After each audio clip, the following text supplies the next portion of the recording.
e ben ritrovati con l'informazione flash di New Sicilia. Vediamo insieme i titoli più rilevanti della mattina. Il governo regionale andrà avanti con determinazione nonostante le inchieste giudiziarie che stanno interessando alcuni membri del Parlamento siciliano e della Giunta.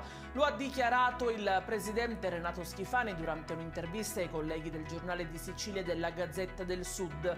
Al momento l'unica priorità è la manovra finanziaria, ha detto il governatore. Smantellata una fiorente piazza di spaccio a Giarre nel Catanese, 11 le misure cautelari eseguite con 4 arresti in flagranza. Tra i clienti anche alcuni minori. Dalle indagini è emerso il ruolo centrale di una giovane coppia che avrebbe operato e gestito le cessioni di cocaina, hashish e marijuana direttamente da casa. E rimaniamo a Catania, dove una lite condominiale è finita nel sangue. Un 31enne è rimasto gravemente ferito, mentre un 50enne è stato arrestato per tentato omicidio.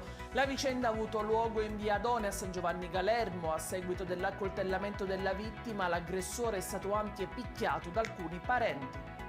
Operazione della DIA nel Palermitano, sequestrati beni per un valore di oltre 2,5 milioni di euro a Giovanni Palazzolo, imprenditore settantenne di Carini, nonché fondatore della GLS, la nota ditta di spedizioni. Secondo le indagini l'uomo sarebbe vicino ad una delle famiglie mafiose del clan San Lorenzo Tommaso Natale e avrebbe gestito la latitanza del boss Salvatore Lo Piccolo.